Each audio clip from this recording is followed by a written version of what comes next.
video is another concern video po. Ang sabi niya is, Miss Che, bakit may mabahong tamod? Minsan, hindi ko po talaga matake ang amoy. Parang nabubulok and minsan iba ang color. Okay, yung tamod na na-mention niya dito sa concern niya, ito yung semen. Ito yung lumalabas sa lalaki kapag ka nakakatapos siya. Normally, ang semen talaga ay merong very light odor yan. Dahil sa iba-ibang combination ng substances like halimbawa citric acid, calcium at marami pang iba. Kapag may unusual odor na, halimbawa masyado nang matapang yung amoy nito or medyo fishy yung amoy malansa or nabubulok na, pwedeng maging sign ito ng male health problem. Okay, ano ba yung amoy talaga ng isang healthy na semen ng lalaki? Ang normal semen is slightly alkaline at ang pH level nito ay nagre-range only sa 7.5 to 7.8.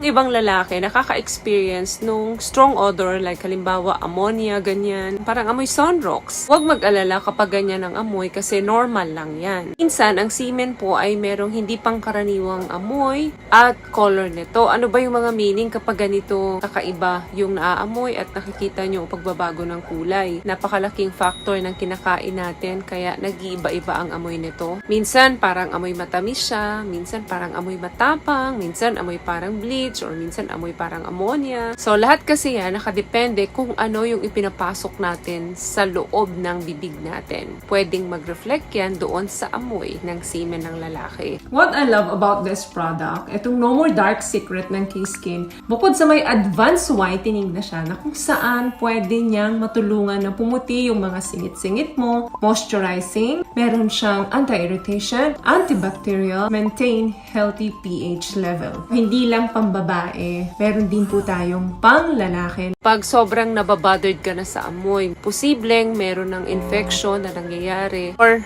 merong underlying medical condition.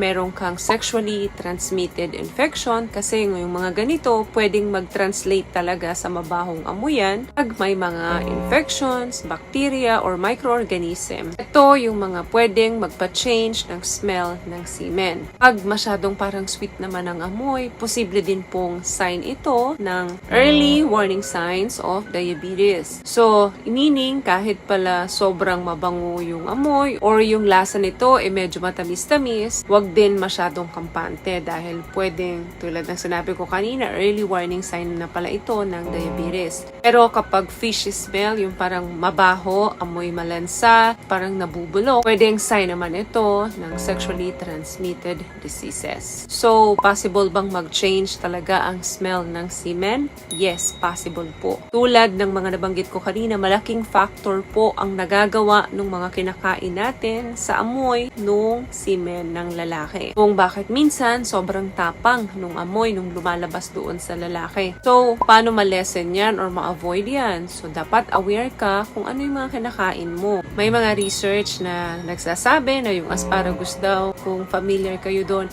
malaking epekto daw yun sa amoy nung lumalabas sa lalaki. So, kahit siguro sa babae ganun, kaya iwasan yung pagkain, lalo na kapag makikipagtali kayo dun sa mga partner ninyo. Wala namang masama kung gagawin lang yon sa tuwing makikipagtalik sa mga partner natin. And huwag kalimutan or huwag matakot magpatingin sa mga doktor kapag nababothered na kayo sa amoy nung lumalabas sa inyo. Kasi baka hindi natin namamalayan, feeling mo okay ka lang, meron na palang nangyayaring hindi maganda doon sa loob ng katawan mo. Kaya huwag matakot, magpakonsulta. Sabi nga, ligtas ang may alam. Prevention is always better than cure.